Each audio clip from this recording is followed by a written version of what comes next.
there's movies, and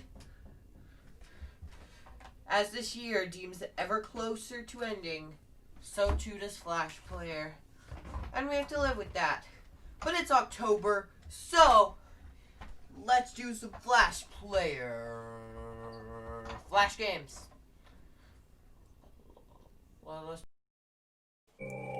So, since it's October and Halloween's coming up, I thought it would be appropriate to start off with a Halloween-themed Flash game.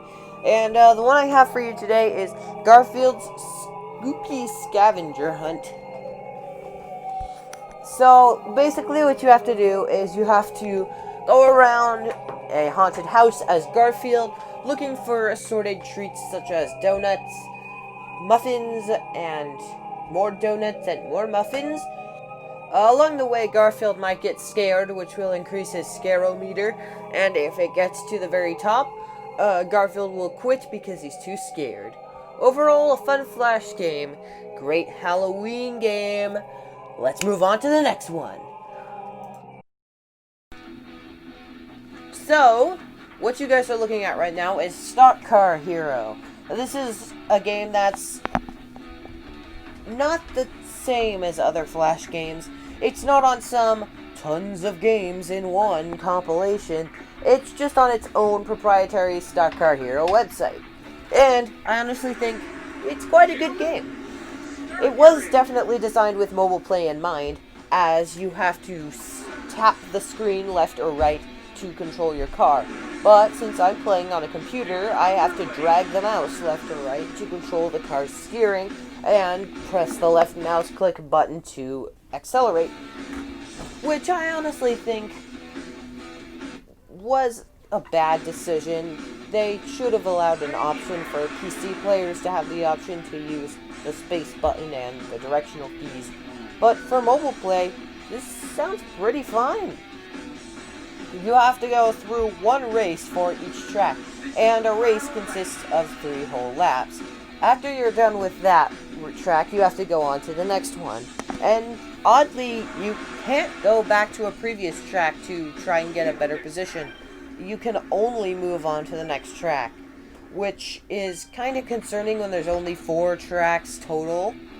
Also, something unique to Stock Car Hero is that you can upgrade your stats, which is honestly a pretty fun concept. But we've got plenty more games to run through, so let's head to the next one.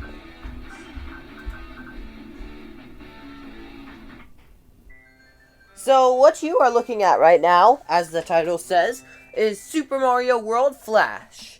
But unlike the title, this is not a port of Super Mario World for Flash Player. This is actually a totally unique game. Look at World 1-1. Remember 1-1 from Mario World? This thing is.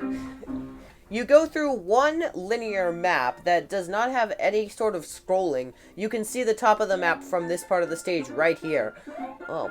You have to hold S to high jump, which makes no sense because in the original Mario World, you would just high jump if you held the button. But I digress. It's a pretty fun Mario game. Honestly, one of the better Flash games I've played. All the complaints about the game are pretty much just splitting hairs. So, without further ado, the final Flash game of this episode, Super Smash Flash 2! Now, this is a Super Smash Bros. Game made by fans for the Flash Player. It's honestly made in a style that reminisces of Super Smash Bros. For Nintendo 3DS and Wii U. You can fight with a group, you can play solo modes, you can see the Vault, which has both the version 8 and 9 intros, and you can go into battles, obviously. There's honestly quite a bit of content here. I wasn't expecting much from a Flash game, much less a fan remake of a game that's a Flash game, but wow, this is surprising.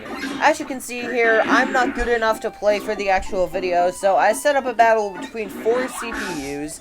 You can watch them battle it out on the Nintendo 3DS stage, which glad there even is a Nintendo 3DS stage. And look at it, it's making use of the fact that the 3DS's top screen was 3D by bringing in 3D Tetrominoes to the stage. Very clever.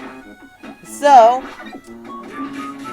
when I said this was going to be the final Flash game of this episode, I didn't mean that it was going to be the final game of this episode. I just meant that it's the final Flash game of this episode. Because there's one game that, while it is on Flash, is also available on HTML5. Let's check it out! Oh yeah! Seeing that Zepto Lab logo makes me super excited because we're talking about King of Thieves. Now, this is a game I played quite a bit actually ago on my iPhone because they actually have an app for this game. On the HTML5 version, you can't access any of the online features, but it doesn't really matter. I never really used them that much.